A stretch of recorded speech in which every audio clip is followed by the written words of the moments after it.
Então, primeiro exercício. Olha que enunciado, interessante. Seja B, cursivo, uma base de V3 e considere os vetores.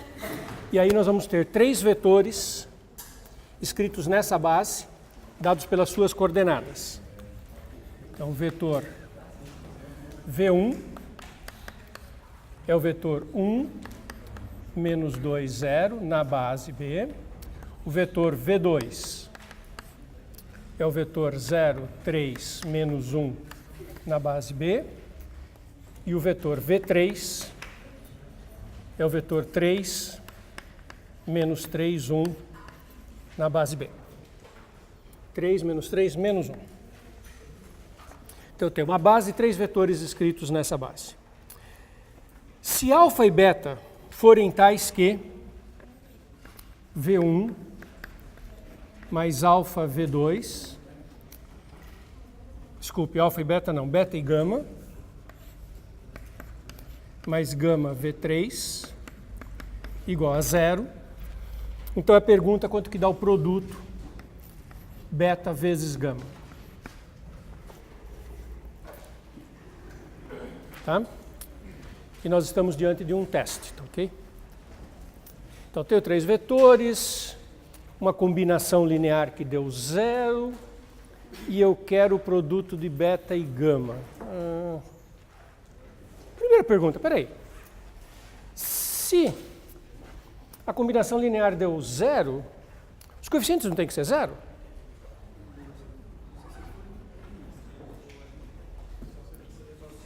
Só se eles forem lema, mas não é uma base.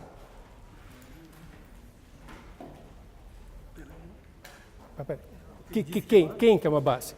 B é uma base, mas quem disse que V1, V2, V3 era uma base? Está no enunciado? Não. Ah, então tá. Então talvez V1, V2, V3 não seja uma base. Talvez. Mas pode ser que sim. Pode ser que sim ou não? Tem alguma... Isso. Para responder eu vou fazer o determinante. Mas antes de fazer o determinante, tem alguma chance de V1, V2, V3 serem ali?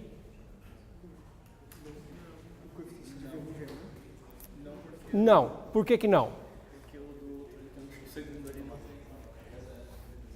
Se eles fossem LI, o único jeito de uma combinação linear alfa V1, beta V2, gama V3 ser 0, seria com os coeficientes alfa, beta e gama iguais a 0. Se esse enunciado estiver correto, claro que sempre tem a possibilidade de ter tido um erro de digitação, um erro de enunciado. Mas se o enunciado estiver correto, se essa igualdade fizer sentido, eu tenho uma combinação linear de V1, V2, V3, com pelo menos um dos coeficientes não nulos. Logo, V1, V2, V3 são LD. Como é que você está resolvendo um teste? Isso. Se o enunciado estiver certo, V1, V2, V3 são LD. Mas como é que eu sei se eles são mesmo? Pode ser sempre, né? Uma questão pode ter um erro de enunciado. Aí como é que eu limpo isso? Alguém já tinha falado o que eu tenho que fazer? O determinante. Só como teste, tá? Eu vou fazer um teste aqui para saber se a questão de fato faz sentido. Se não tem nenhum erro de enunciado. Então é um teste aqui, né? Uma OBS preliminar, que nem faz parte da solução, né? Só estou querendo ver se está tudo coerente. Esse determinante, 1, menos 2, 0, 0, 3, menos 1, 3, menos 3, menos 1, quanto que tem que ser esse determinante? 0. Tem que ser 0. Suponha o mesmo enunciado, eu troco uns numerinhos aqui, e daí fica determinante diferente de 0. Aí está incoerente, aí a questão não faz sentido. Aí não existe beta e gama que vai fazer isso. Porque se eu mudar os numerinhos para que isso seja diferente de 0, os vetores são LI, e qualquer combinação linear que os anule tem que ser com coeficiente 0, e como aqui está com coeficiente 1, isso é incoerente. Ou, em outras palavras, não vai existir beta e gama. E a questão está errada, entre aspas. Está claro isso? Então, esse determinante tem que ser zero, né? Vamos torcer que seja zero.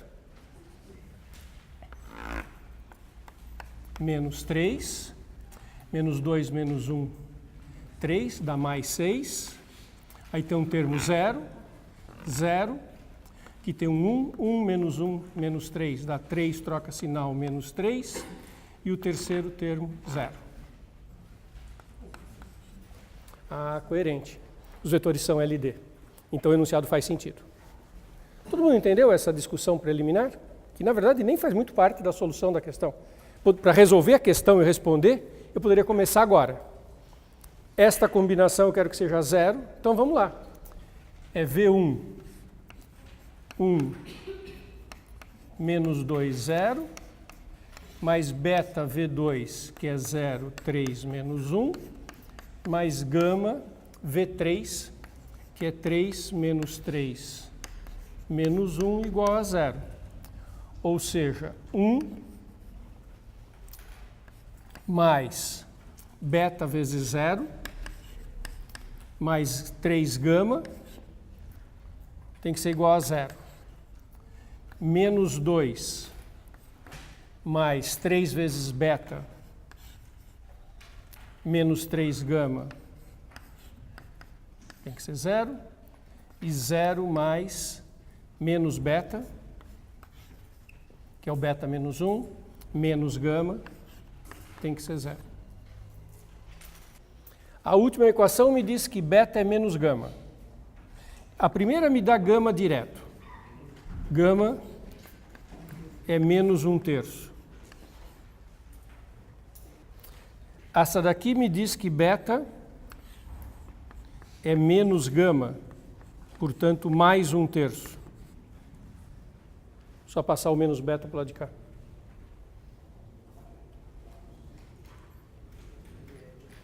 Espero que sejam coerentes com a segunda, né? Tenho 3 equações e 2 incógnitas. Menos 2, 3 beta dá mais 1. Menos 3 gama. 3 gama é menos 1. Com o menos fica mais 1. Então, mais 1, menos 2, 0, felizmente. Então, está coerente. Beta e gama estão achados. E o produto beta e gama é 1/9. E está respondida a questão. Alguma dúvida?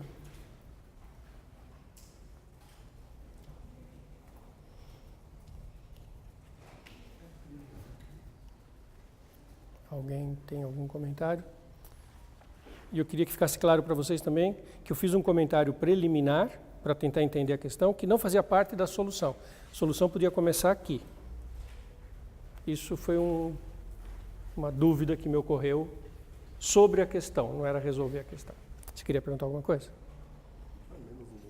Como? Sim, menos 1/9. O produto é menos 1/9. Sim, sim. Menos 1/9.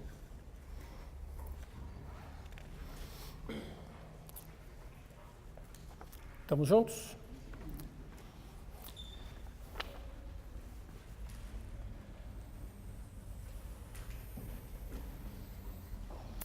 Segunda questão.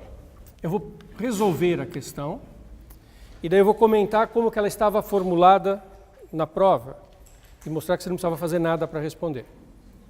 Você conseguia responder sem resolver a questão. E por que a prova está enunciada assim? Bom, prova é um fenômeno social, né, que reflete uma concepção de um monte de professores que estão numa banca que se reúnem e preparam uma prova. Uma prova não é matemática, uma prova é uma ação social. Depois a gente conversa sobre a prova. Então, questão 2. Seja alfa um número real, a pergunta vai ser sobre o alfa. Todas as alternativas, de alguma forma, têm a ver com alfa. Aí você considera os seguintes 3 vetores. O 1 menos alfa menos 1. O 2, alfa 1 menos 1. E o 3, 1, 1, 1.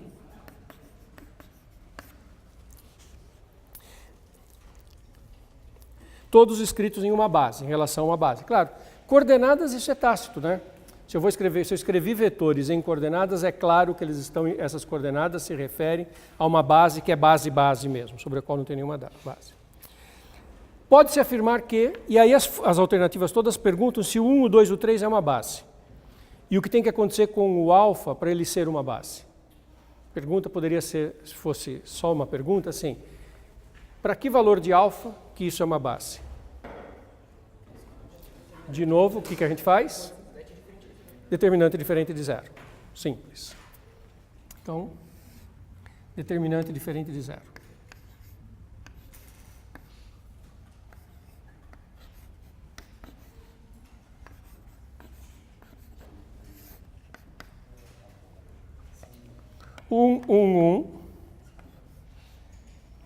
Menos alfa menos 1 mais alfa. Menos 1, alfa 1, menos alfa. Diagonal secundária, menos 1, 1, 1, dá menos 1, troca sinal, mais 1. 1, menos 1, 1, menos 1, troca sinal, mais 1. E menos alfa, alfa 1, dá menos alfa ao quadrado, troca sinal, mais alfa ao quadrado. Ou seja, esse determinante é alfa ao quadrado mais 3. Então, para que valor de alfa que aquilo é uma base?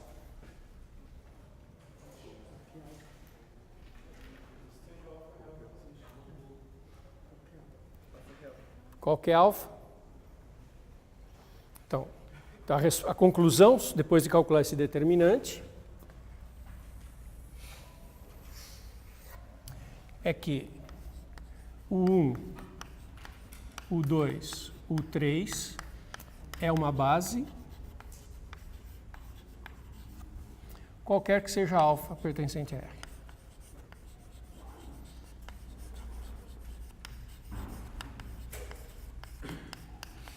Todo mundo entendeu isso? Porque esse determinante é uma soma de números positivos, né? Alfa 2 mais 3. O determinante é sempre maior ou igual que 3, portanto, diferente de zero. Tudo bem? Agora, terminou a matemática. Agora vamos falar de sociologia. Como é que estava enunciado isso na questão que eu estou resolvendo? Pode-se afirmar que, alternativa A, 1, o 2 e o 3 é uma base de V3. Ponto. Nem se refere a alfa. O que significa logicamente isso em matemática? Se eu digo que o 1, 2 ou 3 é uma base e não faço nenhuma referência a alfa. Sempre vai ser uma base. Eu estou dizendo que sempre é uma base. É equivalente a escrever qualquer que seja alfa. Se eu não me referir ao alfa, porque o alfa não é uma condicionante. Alternativa B. O 1, o 2 e o 3 é uma base de V3, se e somente se alfa maior ou igual que menos 1, menor ou igual que 3. Se e somente se. Tem alguma chance dessa alternativa ser correta? Não. Por que não? Qual é a condição para ser uma base? Determinante diferente de zero. O determinante é uma expressão que envolve alfa em algumas posições nessa matriz. O que pode ser o determinante depois que eu terminei de calcular? Um polinômio em alfa, uma expressão polinomial em alfa. Pode ser até de grau 3, porque como se é uma matriz 3 por 3, poderia ter alfa em 3 posições e ser de grau 3. Ou grau 2 ou grau 1, ou constante. Certo? Qual é a condição que eu tenho que impor sobre o determinante? Diferente de zero. Um polinômio de grau 2 ou 3 diferente de zero vai ter como resposta um intervalo? Não. Porque não é determinante maior ou menor que zero, é determinante diferente de zero. Percebem que não podia ser isso? Alternativa... Entenderam o que eu acabei de falar, que a alternativa B não tinha chance porque era um intervalo? Se a alternativa B fosse alfa diferente de 2, de menos 3, aí fazia sentido. Agora, alfa no intervalo não pode ser a resposta. Concordam comigo? As alternativas C, D e E também eram assim. Alfa entre menos 2 e menos 1, alfa entre 5 e 7, alfa entre 3 e 5. Então, se você lesse as 5 alternativas, as 4 últimas não tinham nenhuma chance de ser verdadeiras. Pela natureza do que eu vou fazer, que é calcular um determinante diferente de zero. Então, só podia ser A, sem fazer nenhuma conta.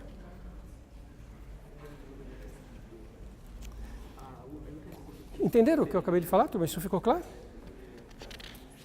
Não estamos falando de matemática, né? Nós estamos falando de construção de uma questão. E aí entra muito as visões de cada professor, de cada equipe de professores, como querem preparar uma questão. Estamos juntos?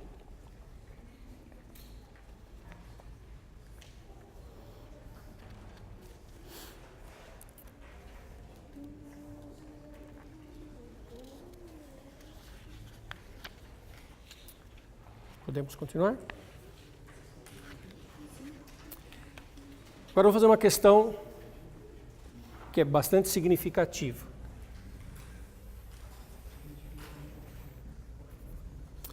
Olha que bonito, questão 4. B é uma base ortonormal, agora está dito que a base é ortonormal.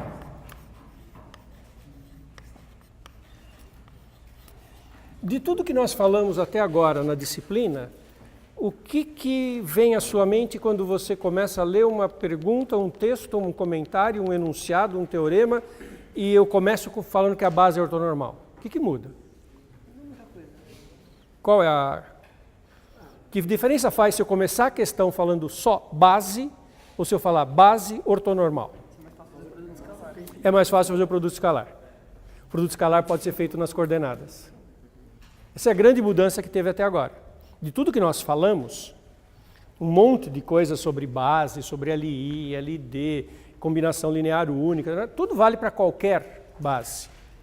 A grande coisa que nós falamos que só vale para a base ortonormal é o produto escalar ser dado pelo produto das coordenadas.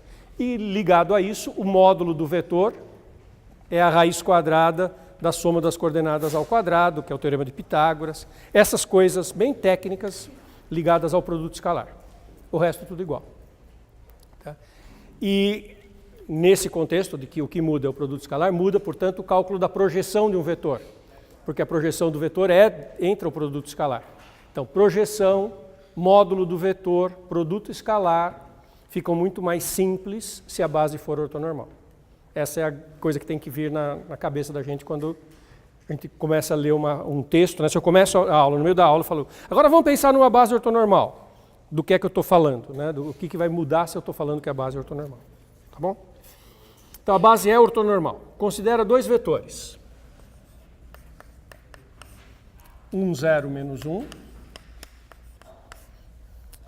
0, 1, 1.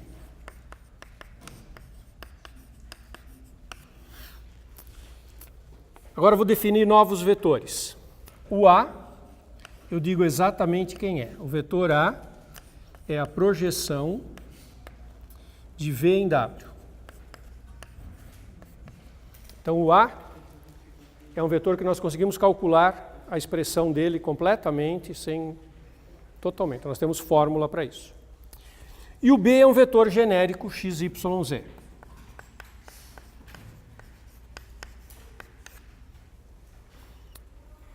Todo mundo escrito na base que já sei de saída que é ortonormal. E o B, eu sei duas coisas. B é combinação linear de V e W.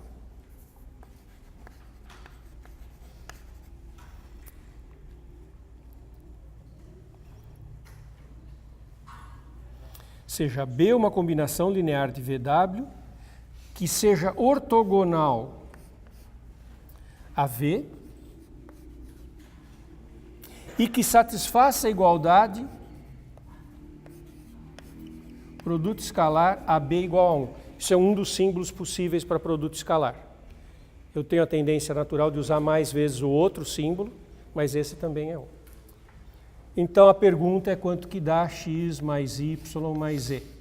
Ou seja, Pede para a gente achar x, y, z a partir destes dados. Se de alguma forma, se o enunciado estiver bonitinho, as condições que foram dadas servem para determinar o vetor B. O vetor B é um vetor genérico. E eu dei 3 condições sobre ele. Combinação linear de V e W, perpendicular a V e produto escalar com A igual a 1. E eu estou perguntando coisas sobre o x, y, z. Está fazendo sentido que de alguma forma eu estou dando condições, 3 condições, para determinar um vetor que a priori é um vetor literal, genérico, a partir de vetores conhecidos.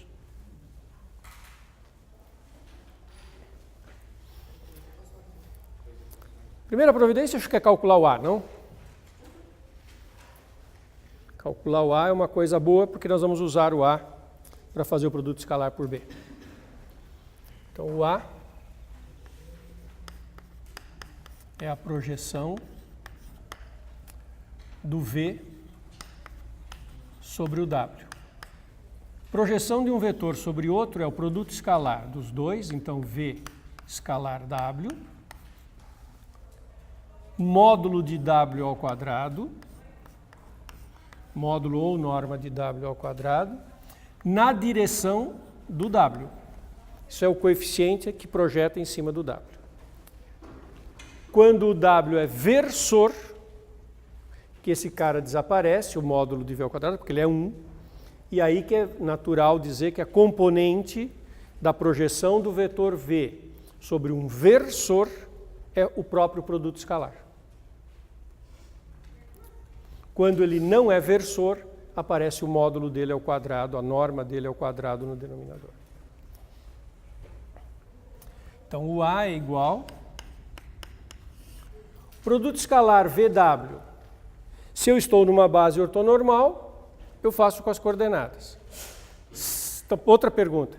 Se não fosse base ortonormal, se não tivesse essa informação no enunciado, como é que eu calcularia o produto escalar? O que eu teria que saber? O que o enunciado teria que ter fornecido? O ângulo e os módulos. Não adianta fornecer as coordenadas, se a base não é ortonormal, eu não posso calcular o módulo fazendo raiz quadrada dos quadrados das coordenadas. Isso também só vale na base ortonormal.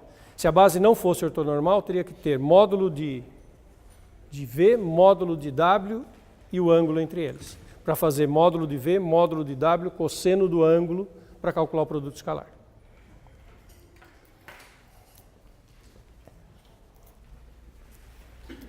Zero, zero, menos 1.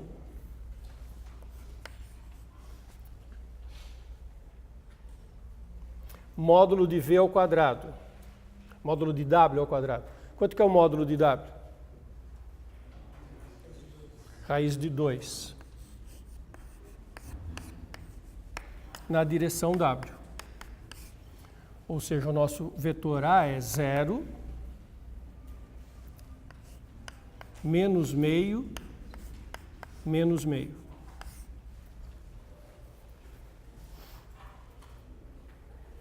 Raiz quadrada de 2 ao quadrado é 2. Então, o fator de multiplicação é menos meio sobre multiplicando pelo vetor W. Agora vamos usar as informações que nós temos. Agora nós temos todos os vetores que precisam. Podemos começar a usar as combinações, as informações. A primeira informação. O vetor B é combinação linear de V e W. Significa que B é igual a alfa V mais beta W. Isso que é uma combinação linear. Não sei nada sobre alfa e beta. Não estou falando que eles são LI igualado a 0, não posso concluir nada sobre os coeficientes. São números reais. Certo? Se eu precisar isso em coordenadas, eu estou dizendo que x, y, z são iguais a alfa v mais beta W. Então, a primeira componente da combinação linear é alfa. A segunda componente da combinação linear, alfa vezes a segunda, beta vezes a segunda, é beta. E a terceira componente da combinação linear, menos alfa mais beta.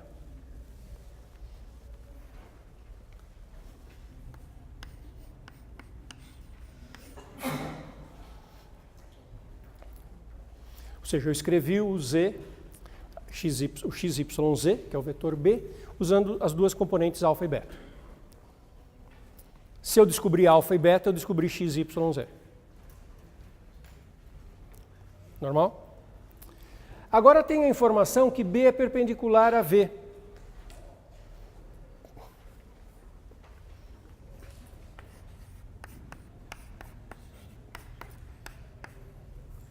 O que significa, em termos algébricos, que conta que está envolvida, que informação que eu tenho de saber perpendicularismo? O produto escalar é zero.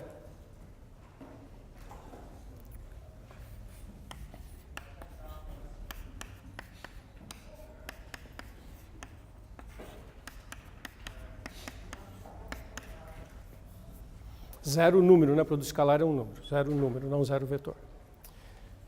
Perceberam que isso vai me dar uma equação em alfa e beta? Só fazer, porque o V é conhecido. O V é numérico. 1, 0, menos 1.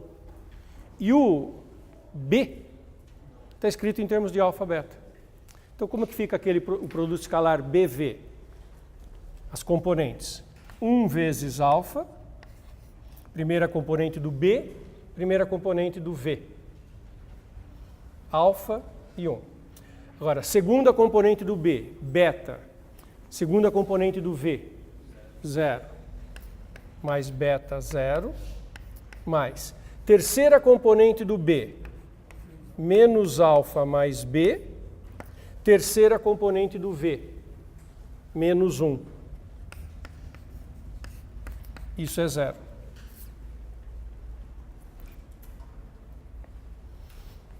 Simplificando tudo, eu tenho alfa, 0, menos com menos mais alfa, então 2 alfa. Aqui o beta multiplicou por 0 e aqui o beta multiplicou por menos 1. Menos 2 alfa, 2 alfa menos beta igual a 0. Uma equação em alfa e beta. Já usei, olha como tem uma coerência lógica, né? Eu fui usando as informações do enunciado, primeira informação, segunda informação, e eu tenho uma equação com duas incógnitas. Eu tenho mais uma informação, que vai fornecer uma segunda equação com as mesmas incógnitas. O produto escalar de A por B é 1. A é esse aqui, 0 menos meio menos meio. Escalar por B. B é aquele ali. Então agora, A escalar B, que é o produto escalar A por B igual a 1, implica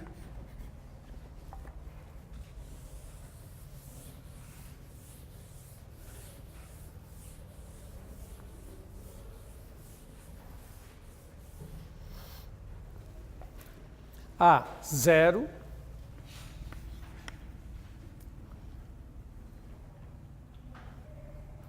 vezes alfa mais o outro de A menos meio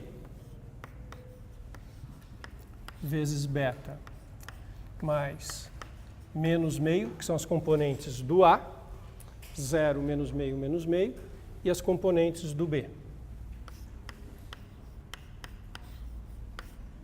Isso é igual a 1.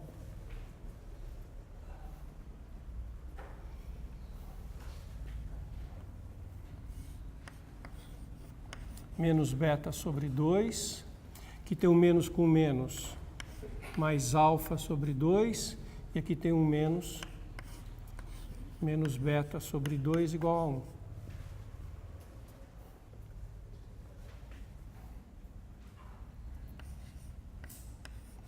Alfa sobre 2, menos beta igual a 1.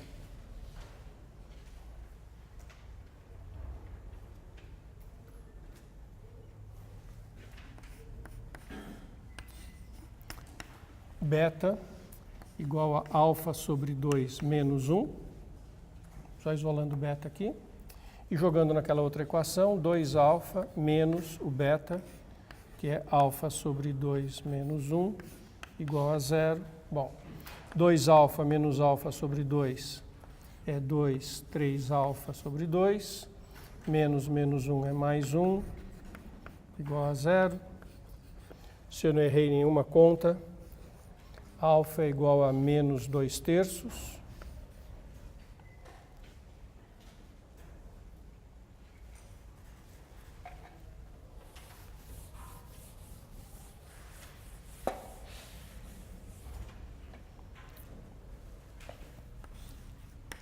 Beta é igual a metade do menos 2/3. Então, menos 2/6, menos 1, que é menos 8/6 ou menos 4/3. Se esses valores estiverem certos, eu tenho o valor de x, de y e de z. E aí eu tenho o vetor B, não é? O vetor B é alfa, beta e menos alfa, fica 2/3, mais beta.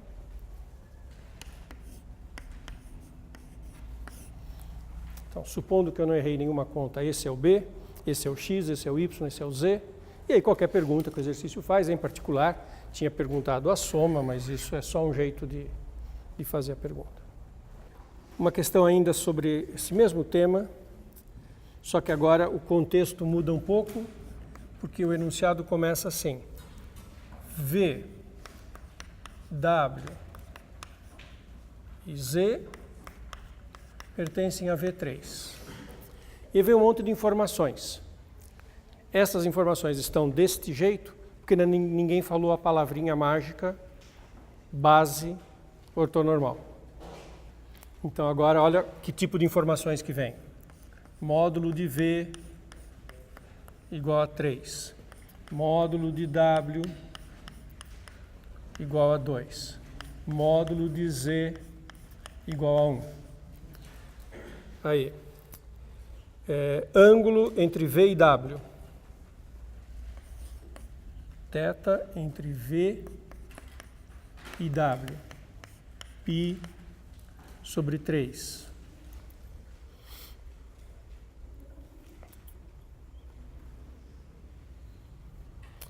Ângulo entre W e Z.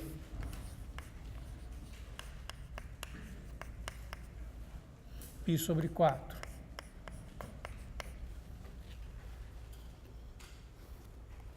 E aí pergunta quanto que dá a projeção de V mais 2W mais Z sobre V.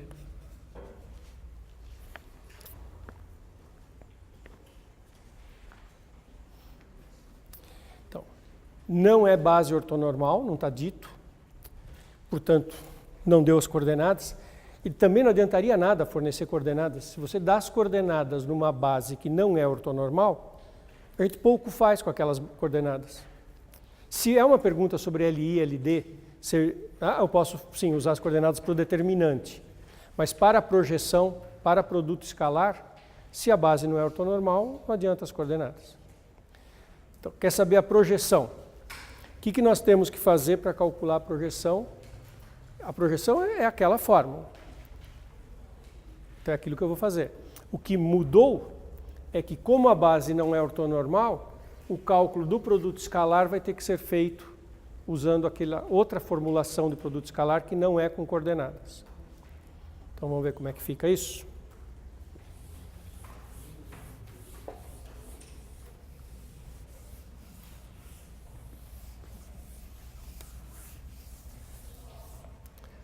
O que é a projeção de V mais 2W mais Z na direção V? é o produto escalar V mais 2W mais E dividido pelo norma módulo de V ao quadrado na direção V.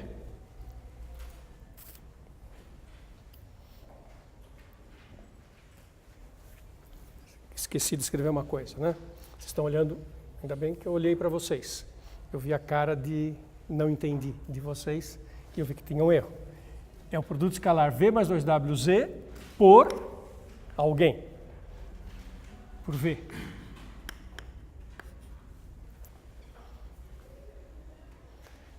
Certo? E eu tenho que calcular aquele produto escalar.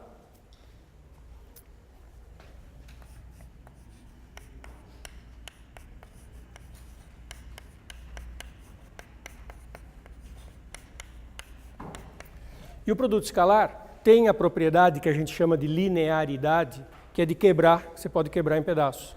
Então isso é o produto escalar VV mais o produto escalar 2, produto escalar WV, mais o produto escalar ZV.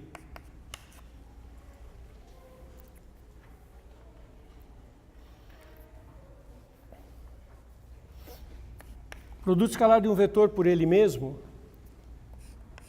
é módulo dele ao quadrado.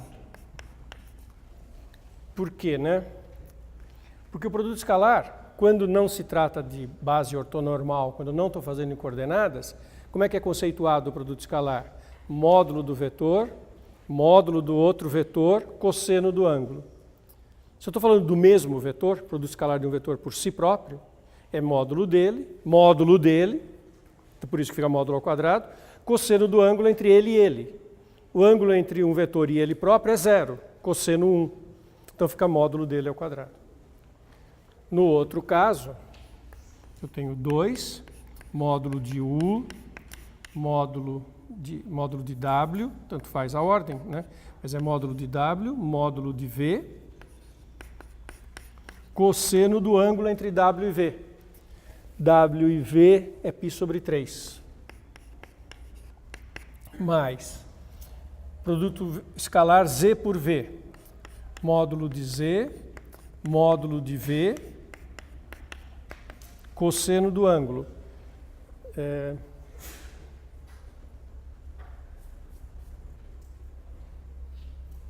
Eu pus aqui WZ, mas não é WZ, né? Claro.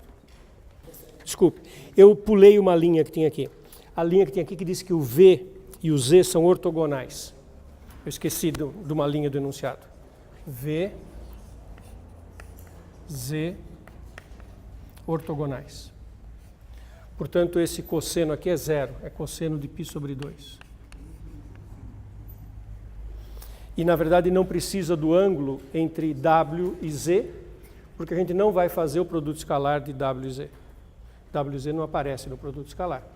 Aparece V com V, W com V e Z com V. V com V o ângulo é 0. V com Z, o enunciado dizia que era perpendicular. E aqui o cosseno π sobre 3. Tá? Então, módulo de V, 3 ao quadrado, 9. Mais 2 vezes, módulo de W, 2. Módulo de V, 3. Cosseno de π sobre 3, cosseno de 60, que é meio. E aqui 0, porque aqui é produto escalar. Já podia ter posto direto. É que eu pulei essa frase quando eu li o enunciado, porque esse produto escalar é 0 direto, porque eles são perpendiculares. O cosseno é 90, o ângulo é 90, cosseno 0. Então dá 15. Então, esse produto escalar dá 15, módulo de V ao quadrado é 9, então isso dá 15 nonos de V, ou 5 terços de V. Estamos juntos? Tem uma pergunta aqui que é pura geometria misturado com um pouquinho de lógica. Vamos ver se a gente consegue discuti-la de boa.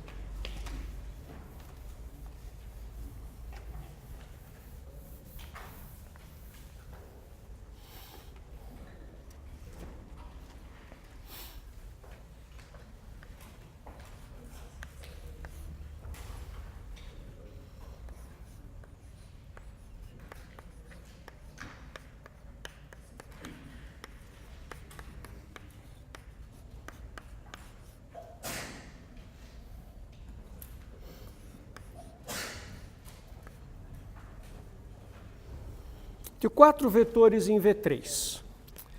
Daí vai continuar o enunciado. Mas antes de continuar qualquer coisa, se eu começo uma questão que tem 4 vetores em V3.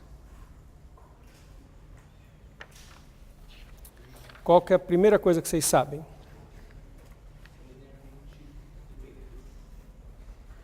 Linearmente dependentes. Tem que ser. Certo? E, portanto, pelo menos um deles é combinação linear dos outros 3. Certo? Muito bem. Aí vem aqui algumas frases. Ah, tá, não terminou o enunciado. Além disso, sabe-se que dá para afirmar que todo vetor de V3 se escreve como combinação linear de V1, V2, V3? Dá para afirmar que todos os vetores de V3 podem ser escritos a partir deles? Não. Tenho 4 vetores. Não. Não. Por que não?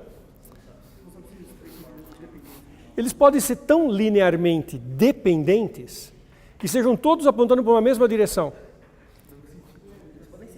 Eles podem ser iguais. Ou pode ser assim, esse aqui é 2 vezes esse aqui, o V3 é 3 vezes o V1, o V4 é 4 vezes o V1, todos estão exatamente um múltiplo do outro. Uma linguagem que nós vamos introduzir mais para frente chama espaço gerado. É a ideia muito intuitiva. O que é o espaço gerado? Você começa a fazer combinações lineares entre eles e vê todo o espaço que você consegue ocupar a partir deles. O espaço gerado por esses 4 vetores pode ter dimensão 1. Eles podem ser os 4 iguais e os 4 iguais a 0. Que não gera coisa nenhuma. Tá. Não tem nenhuma informação sobre como que eles estão ocupando as 3 dimensões do espaço. Então, se você só falou isso, 4 vetores, não dá para saber nada. Mas aí vem a segunda frase do enunciado. Sim, todo vetor de V3 pode ser escrito a partir deles. Então agora tem uma frase mais importante.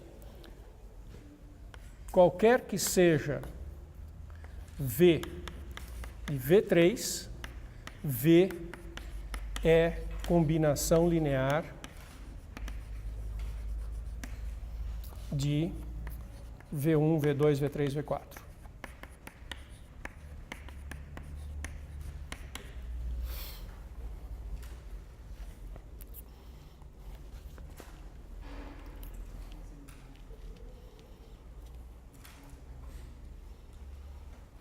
Agora vem 3 frases e pergunta-se quais são verdadeiras ou não. Tem uma que é a frase que eu queria mesmo discutir com vocês. Tem uma frase boba, primeira frase. 0 é um vetor dos V1. Dá para afirmar que 0 está no V1, V2, V3, V4? Não, não tem motivo nenhum para dizer que o 0 está ali. 0 pode ser obtido a partir de, claro, é só você fazer uma combinação linear com o coeficiente 0, 0, 0, 0, 0, que você obtém o 0. O 0 sempre pode ser obtido como combinação linear de qualquer coisa, basta você colocar os coeficientes nulos. Tá, então 0 pertence a bobo. Essa é a frase fundamental, essa merece reflexão. O conjunto A, os 4 vetores, possui um subconjunto com 3 elementos, que é uma base.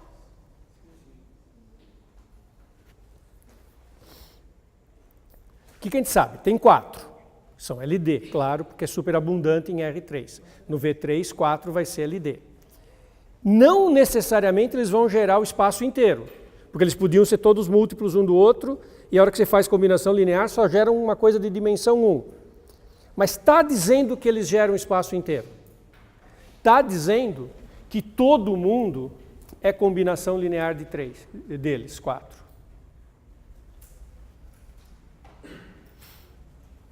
Certo? Então, dá para dizer que eles geram todo mundo? Que tem 3 que gera todo mundo? Como?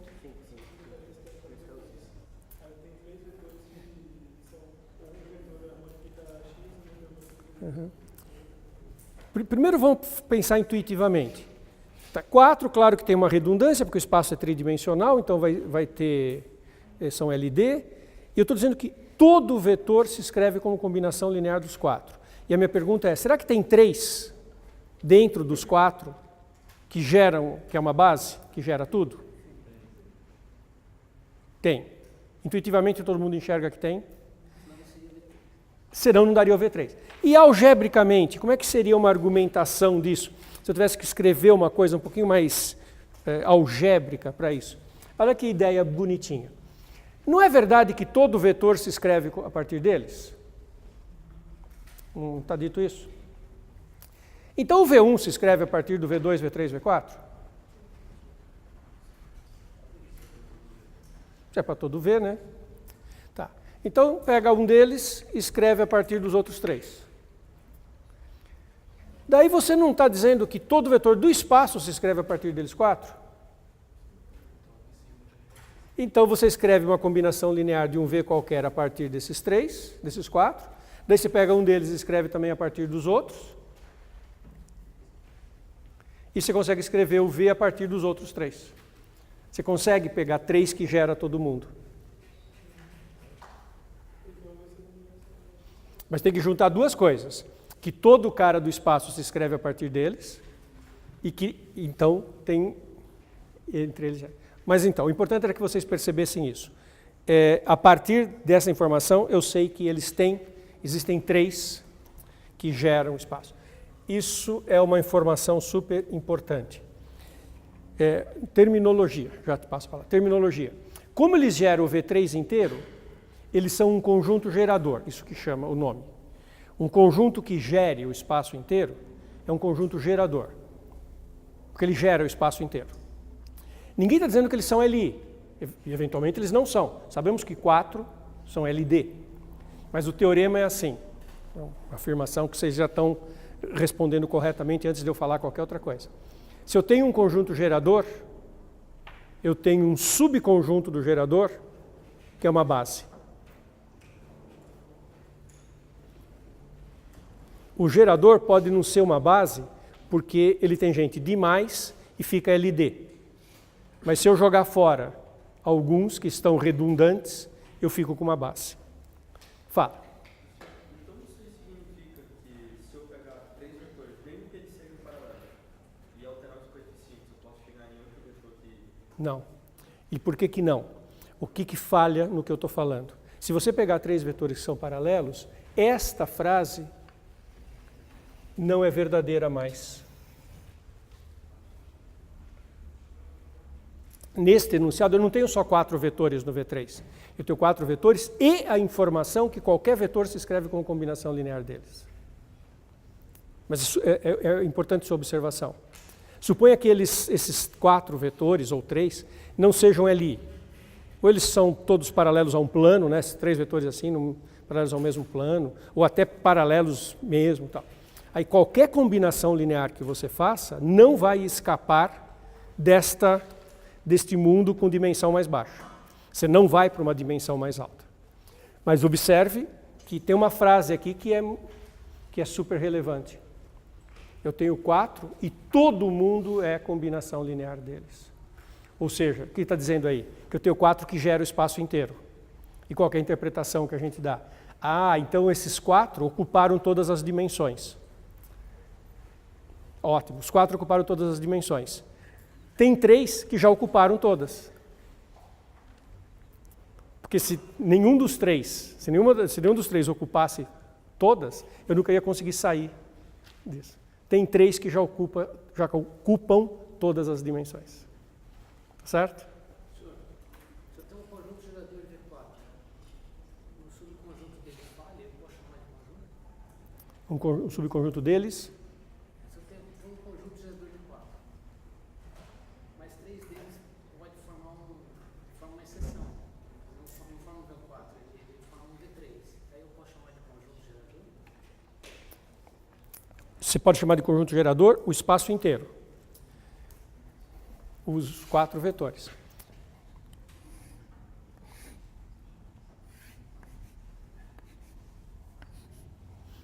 Eu não estou dizendo que quaisquer 3 formam uma base. Os meus 4 vetores poderiam ser assim.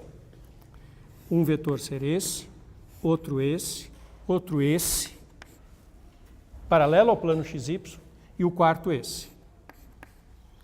Eles seriam LD, porque é 4 vetores no espaço. Esse aqui seria a combinação linear dos outros. Eles 4 geram um espaço inteiro. Eles são conjunto gerador. E tem 3 dentre eles que vai formar uma base. Quaisquer 3 entre eles formam uma base? Não. Se eu escolher esses 3 aqui paralelos ao plano XY, formou base? Não. Então, quem é que vai formar uma base? Um conjunto que consiga gerar o espaço inteiro.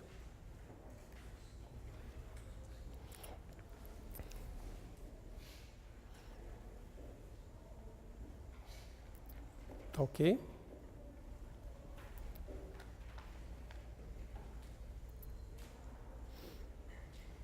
Esse quarto se escreve como combinação linear desses 3? Não. Olha que sutil.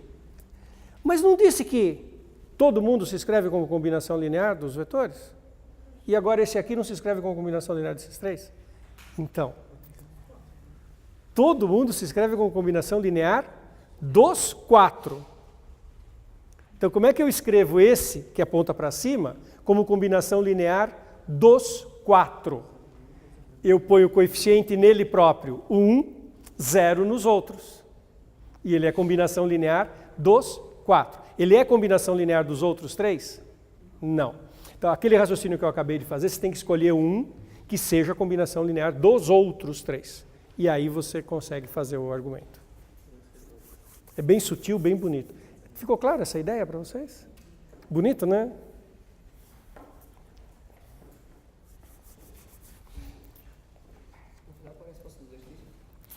Qual que era a verdadeira? E a verdadeira é essa que eu acabei de falar. Que os 4 têm um subconjunto com 3, que era LI, que era base.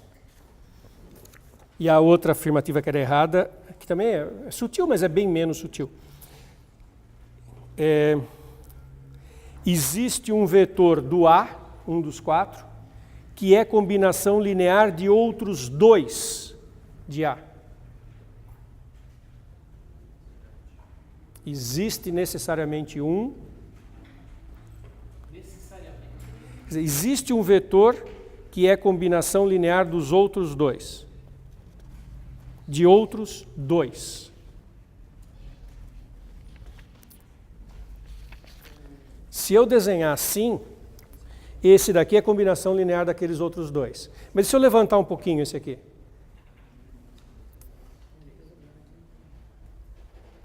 Então eu pego essa posição clássica e eu ponho um aqui no meio. Será que tem um que dê para escrever só com 2 dos outros? Não, porque nenhum deles é paralelo ao plano dos outros 2. Não necessariamente, não. O que mata aí é o necessariamente.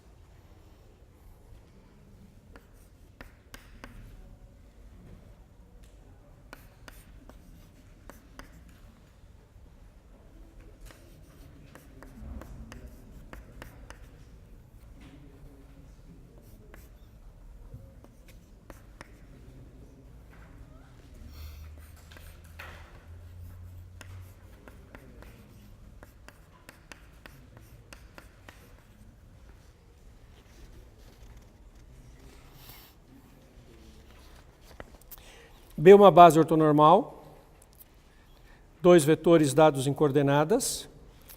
Z é um vetor que é paralelo a V, W menos Z ortogonal a V, e pergunta quanto é que dá o módulo de 2Z menos W. Como é que é uma estratégia de solução?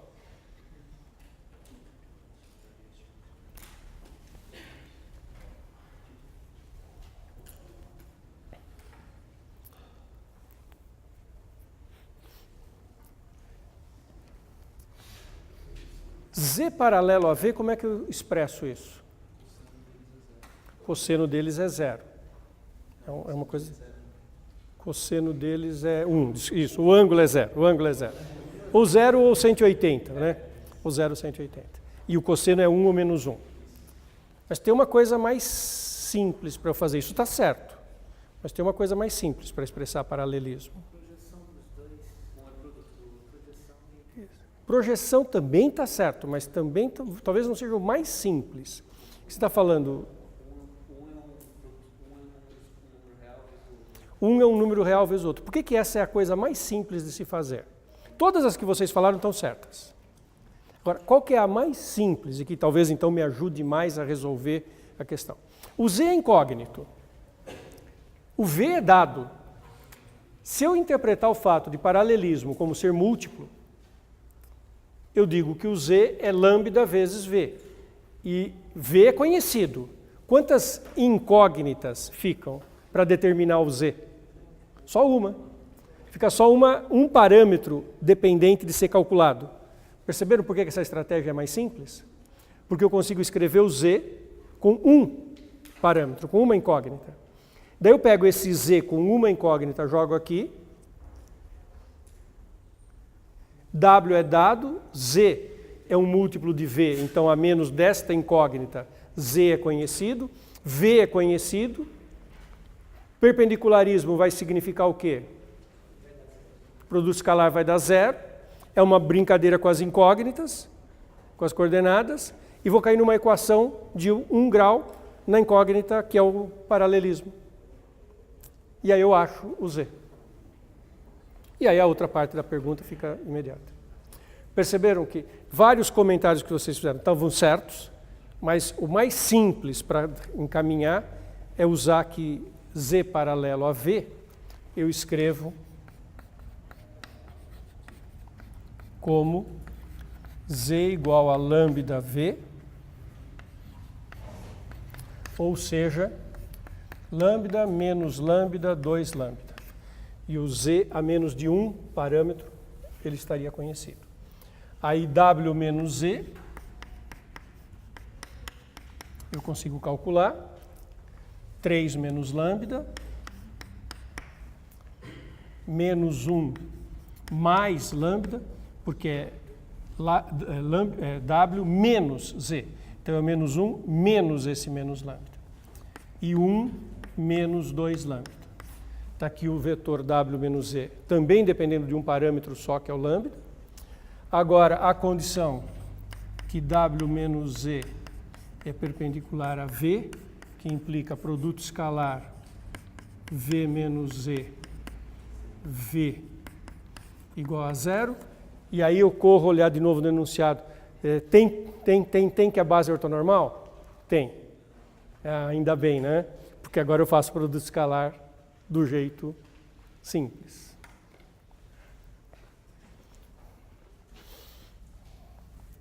Três menos lambda. Primeira componente do V. 1. Mais. Segunda componente do lambda. Menos 1 mais lambda. Segunda componente do V. Menos 1. Mais terceira componente do lambda, 1 menos 2 lambda, terceira componente do W, desculpe, 1 menos 2 lambda, terceira componente do V, 2, isso dá 0. Se eu não errei nenhuma conta, 3 menos lambda, aqui menos 1 com menos 1 dá mais 1, menos lambda de novo, aqui dá um 2, menos 4 lambda, igual a zero. Se eu não estou errando nenhuma conta, menos 4, menos 6 lambda, 3, 1, 2, 6, mais 6 igual a zero, lambda igual a 1.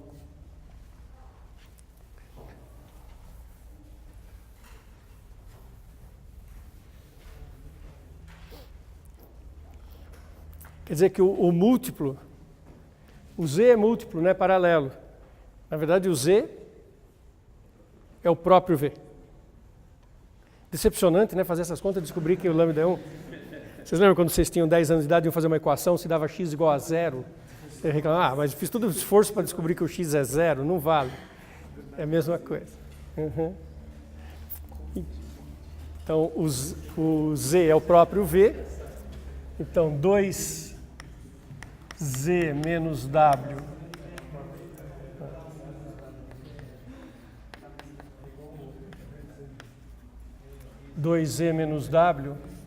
é igual a 2 menos 3 menos 1, depois 2z menos 2 menos 1 menos 1, e depois 4 menos 1, 3, o módulo de 2z menos w, também aqui porque a base é ortonormal, e só porque a base é ortonormal, eu posso calcular como raiz quadrada das coordenadas ao quadrado, que dá a raiz de 11.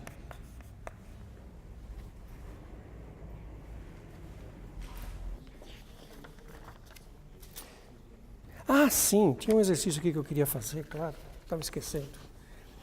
Aqui tem um exercício bastante sofisticado e que demanda uma certa estratégia para fazer. É o exercício 13.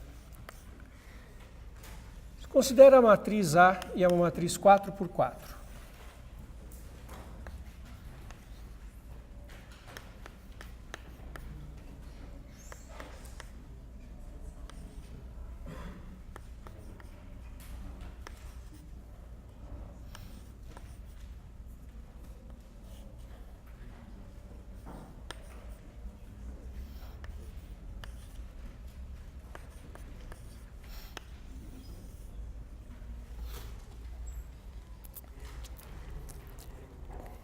Que é a soma dos elementos da diagonal principal da matriz inversa.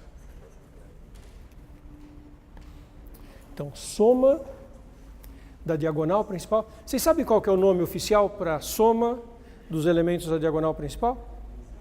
Traço. Isso. Então, a pergunta é o traço da matriz inversa.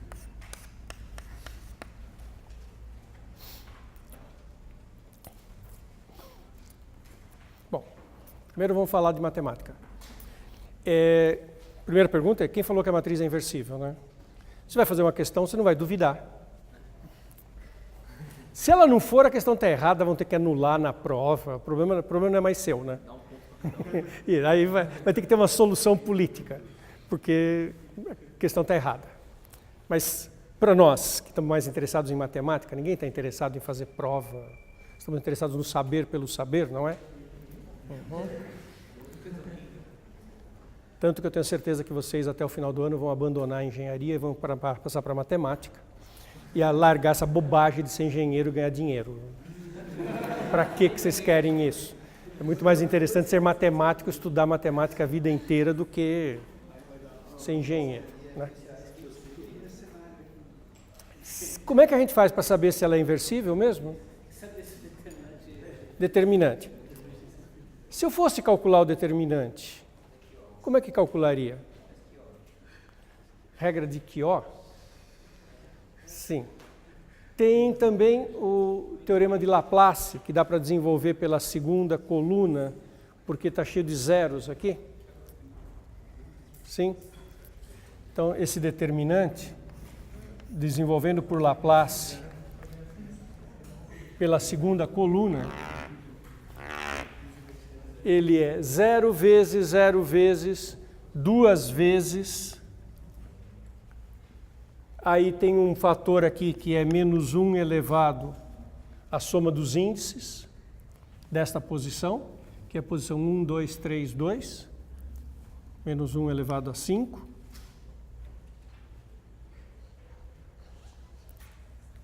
vezes o determinante 3 por 3, eliminando a linha e a coluna do 2. Então fica 1, menos 1, 1, menos 1, menos 1, 1, 2, 1, 0. Na verdade é a soma, né? Quando eu desenvolvo pela coluna, é a soma de cada elemento vezes menos 1 elevado à soma dos índices, vezes a matriz que fica quando você elimina, que é a matriz dos cofatores, né? Que são os cofatores de cada elemento. É a soma de cada elemento vezes o seu cofator. Lembraram disso? Chama Teorema de Laplace. Alguma dúvida, turma? Fala, qual é a dúvida? O determinante das matrizes de ordem alta, você pode desenvolver assim.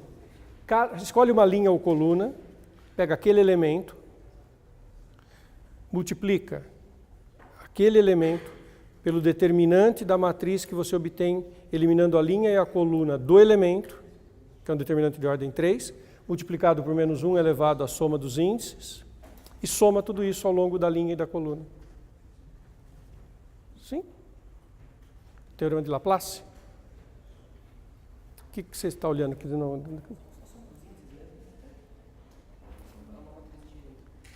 A soma dos índices de cada elemento.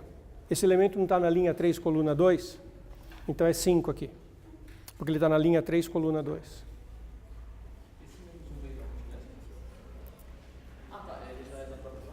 Da própria forma.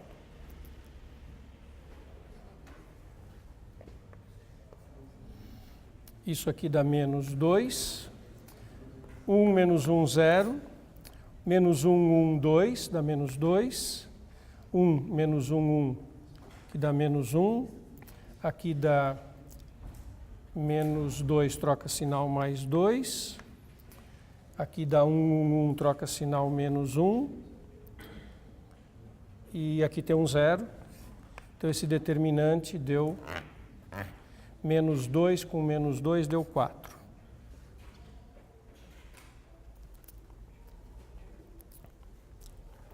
Agora, eu teria que fazer a matriz inversa para calcular o traço. Preciso calcular a matriz inversa inteira? Só os elementos da diagonal principal. Então, não vou montar um sistema com uma matriz incógnita, com 16 parâmetros, 4 por 4, fazer a multiplicação de matrizes e igualar a matriz identidade. Eu vou calcular só os elementos que estão na diagonal principal da inversa. Então, da inversa, que eu já acabei de checar que existe, eu só quero calcular os elementos A, B, C, D. Os demais são irrelevantes para o que nós vamos fazer, para calcular o traço da inversa. Tem um jeito de escrever a inversa, que a inversa é igual a 1 sobre o determinante da matriz, vezes quem? A transposta da matriz dos cofatores.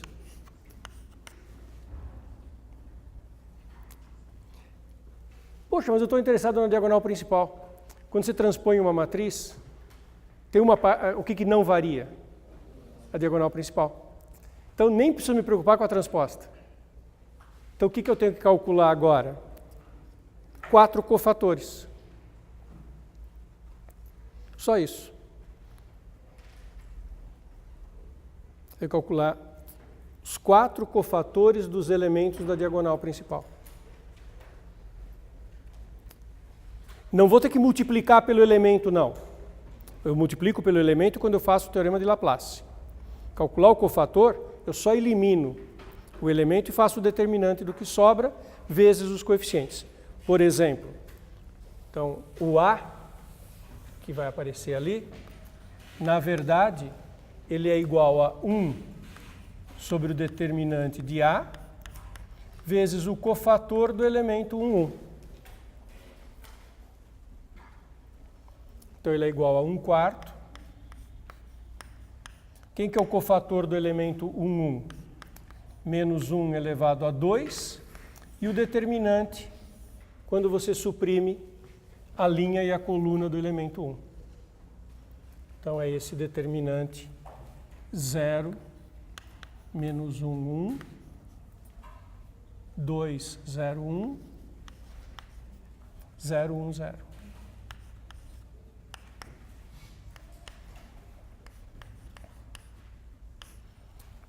Zero, zero, 2, 0, 0, 0. Meio.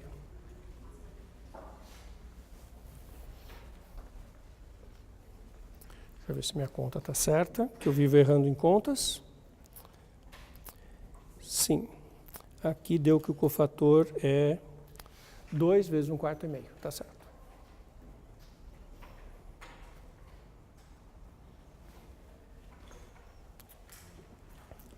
O B é 1/4 do cofator do elemento 2, 2. Então é 1/4 menos 1 elevado a 4. E veja, o fato de ser 0 esse elemento 2, 2 não quer dizer que o cofator é 0. No teorema de Laplace, quando você tem um elemento 0 e se desenvolve pela linha ou pela coluna, você está multiplicando por 0, vai dar 0.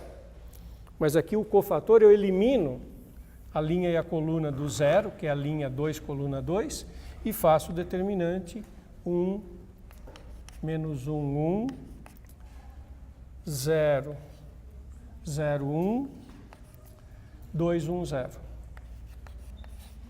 Pode ou não dar 0 isso? Dá 1/4, 0, menos 2, 0, 0, que dá menos 1, e 0. Isso dá menos 3/4.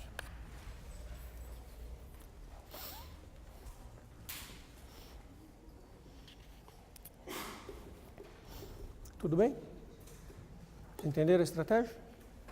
Bom, e fazendo a mesma coisa, você vai obter que C é 0 e que D é 1.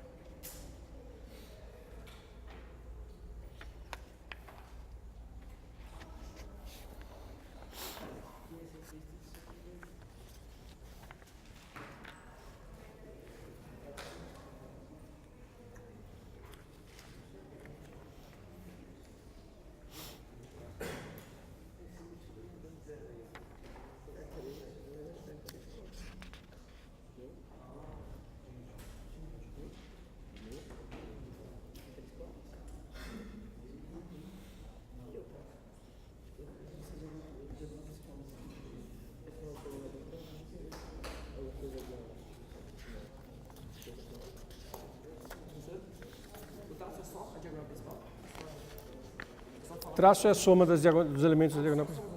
Soma dos elementos, isso.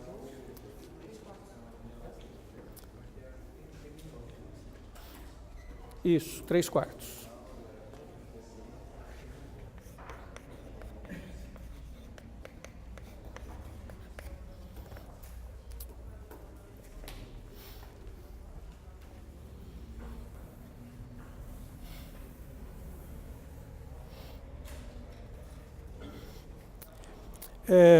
Tinha uma outra questão nesta prova que também envolve metade matemática, metade a lógica de enunciar uma questão. O enunciado era assim, alfa era a questão 6. A é um número real. E considere o seguinte sistema.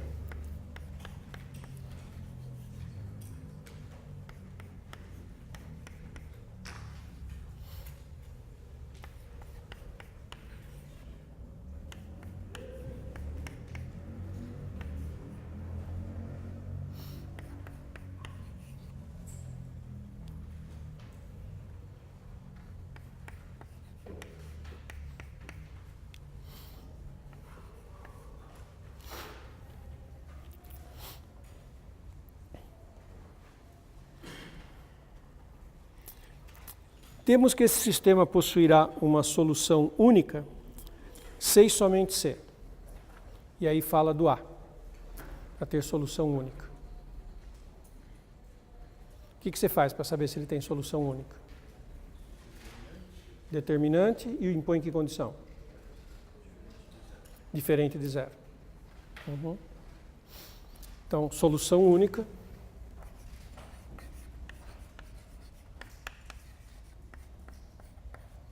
Determinante diferente de zero.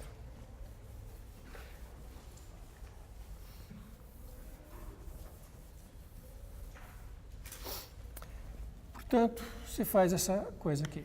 1, A1, 1, 1, 1, 1, 1, A. Calculamos o determinante. A mais 1, menos 1, menos 1, menos A2. Então, o determinante é igual a A2, menos 2A, desculpe, menos A2, mais 2A, 1 menos 1 cancelou, menos 1.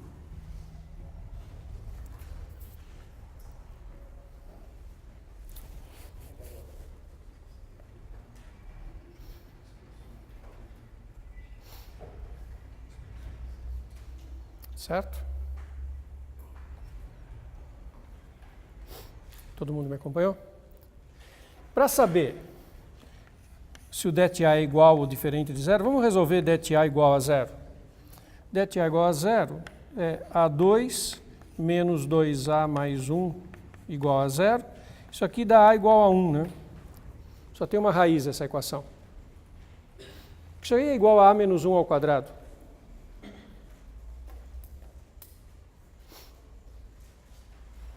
Então, a pergunta é, para que valor de A que o sistema possui uma única solução? Qual que é a resposta? A diferente de 1. Pronto. Agora eu vou mudar a questão. Então essa aí está resolvida. Solução única.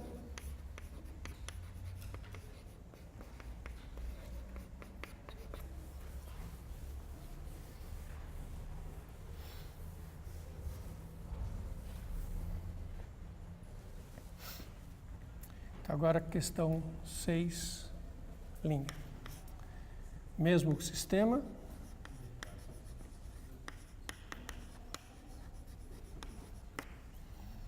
Qual é o A para que o sistema seja impossível?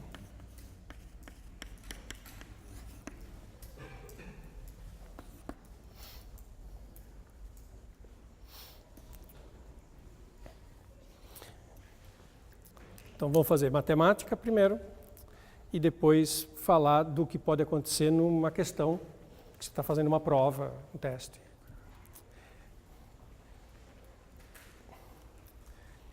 No teste você olha as alternativas, né? Suponha que fosse até essas mesmas aqui. A diferente de 1, A igual a 1, A igual a não sei o quê. Bom, para o sistema ser impossível, qual seria a primeira condição que você ia olhar? Determinante teria que ser, para ser impossível, igual a zero. Então, determinante igual a zero. Você acabou de ver, isso significa A igual a 1. Posso encerrar a conversa? Suponha que eu estou fazendo um teste, olha, eu tenho uma alternativa A igual a 1. O que eu faço? Se as outras forem coerentes, eu marco A igual a 1, né? Se tiver uma alternativa. Suponha que as alternativas sejam A igual a 1, A igual a 3, A igual a 7. Aí você põe A igual a 1, né? Mas, falando de matemática agora, dá para concluir que o sistema é impossível? Não. Tá bom. E é ou não é impossível? Quando A é igual a 1? Quando igual é igual a 1, fica x mais y mais z igual a 1, x mais y mais z igual a 1, x mais y mais z igual a 1. Então o que esse sistema é? Indeterminado. Até eu sei dizer qual é o grau de indeterminação. Ele tem uma variável pivô e quantas variáveis livres? 2. Ele tem grau de indeterminação 2. O espaço das soluções é uma combinação linear de 2 vetores básicos. Então, qual é a resposta? Qual é o valor de A para que ele seja impossível? Não tem. Não existe A para o qual ele é impossível.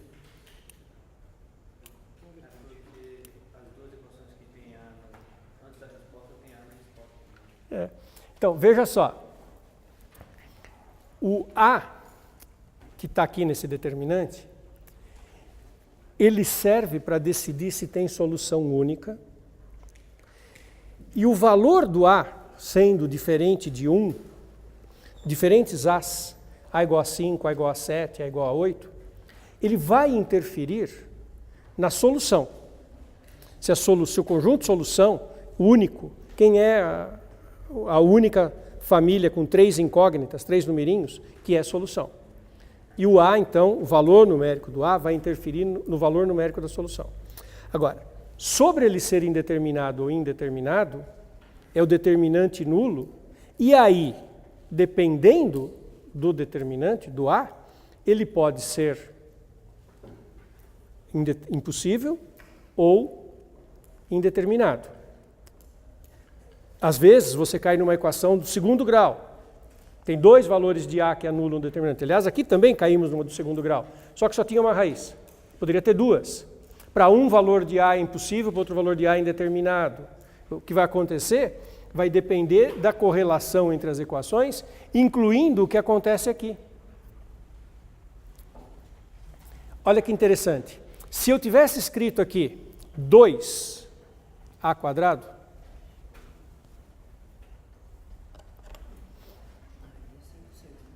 aí a resposta seria, para que valor de A que ele é impossível? A igual a 1. Ele é impossível. Como eu não tinha esse 2, qual é a resposta? Para que valor de A que ele é impossível? Não existe valor de A que ele é impossível. O determinado não depende do que está acontecendo aqui na coluna dos termos independentes. Depende só do que acontece aqui. O ser determinado depende só do que acontece aqui, que é esse determinante. O valor da solução depende incluindo os termos independentes.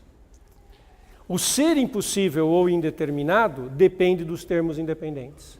E uma pequena perturbação dos termos independentes pode fazer com que mude a resposta. Se eu tivesse colocado 2, aí com o A igual a 1, já sei que não é determinado, olho para as equações, elas são contraditórias. Então é impossível. E a resposta seria impossível. Com este enunciado, para que valor que o sistema é impossível? Não existe.